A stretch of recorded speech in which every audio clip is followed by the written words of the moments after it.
안녕하세요. 여러분, 요새 주식으로 돈 좀 버셨나요?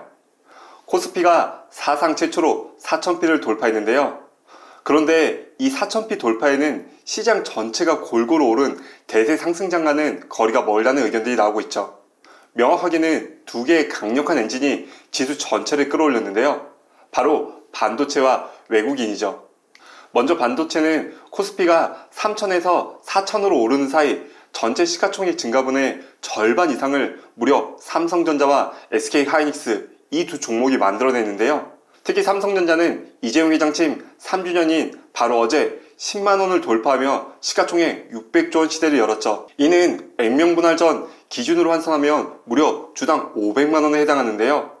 불과 1년 전 4만 전장까지 추락하며 위기론의 중심에 섰던 것을 생각하면 극적인 반전을 이뤄냈죠.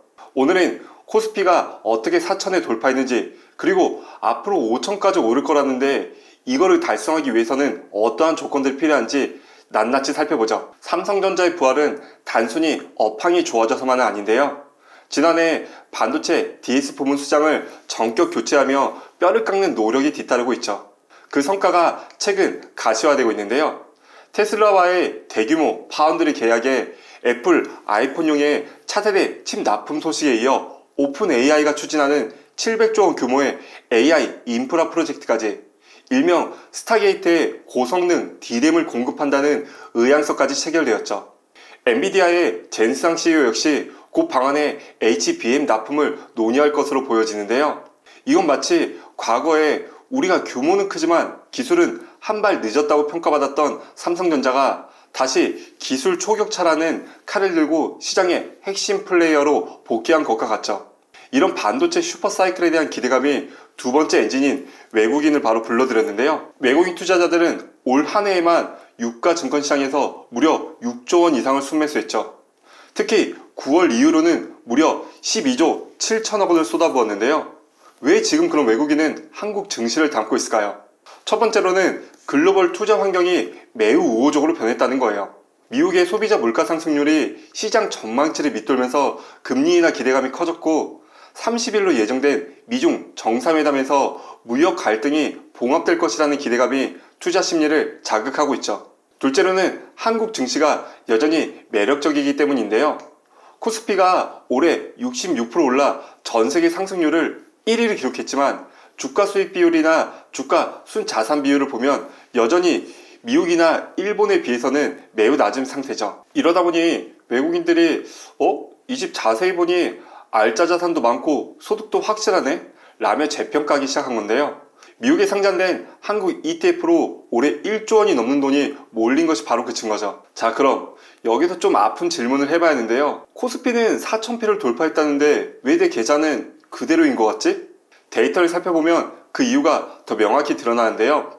코스피가 3,000피를 돌파했던 지난 6월 20일 이후 오늘까지 수익률을 비교해보면 오히려 하락한 종목이 상승한 종목보다 더 많았다고 해요.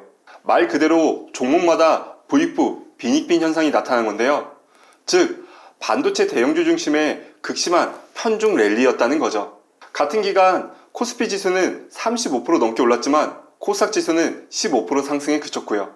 반도체 외에 2차전지, 인터넷, 건설, 통신 관련을 보유한 투자자들은 오히려 상대적 박탈감을 느낄 수밖에 없었을 텐데요. 수급을 봐도 이 현상은 뚜렷이 나타나죠.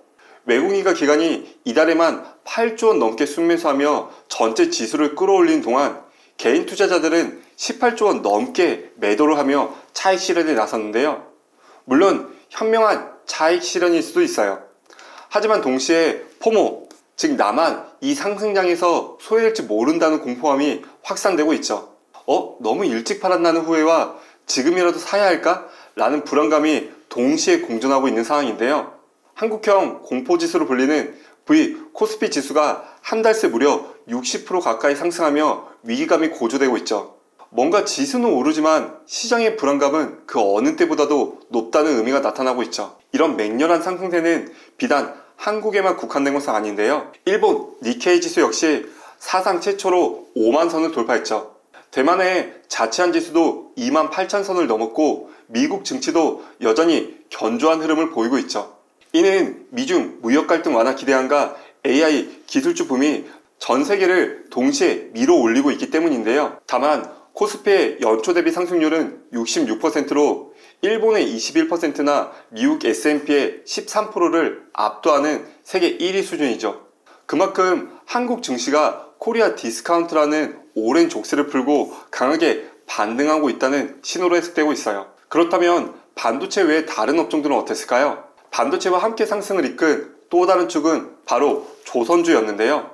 트럼프 대통령의 국내 조선소 방문 가능성이 제기되며 HD, 현대중공업, 하나오션 등이 강세를 보이고 있죠.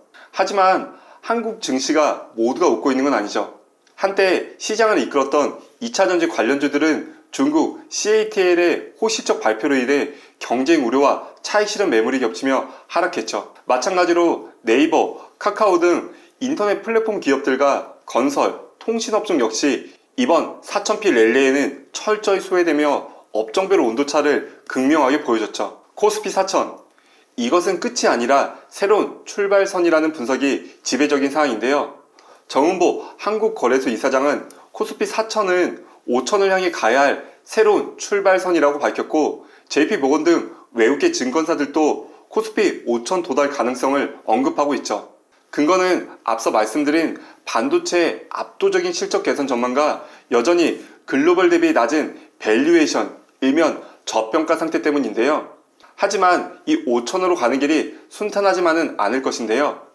이 반도체 편중이라는 구조적 문제를 해결하고 시장 전체의 체력을 끌어올리기 위해 반드시 넘어야 할 세 가지 허들이 남아있죠. 코스피 5000 시대를 위한 세 가지 조건은 첫째, 국회에서 계류된 3차 상법 개정안, 특히 자사주 소각 의무화가 되어야 하는데요.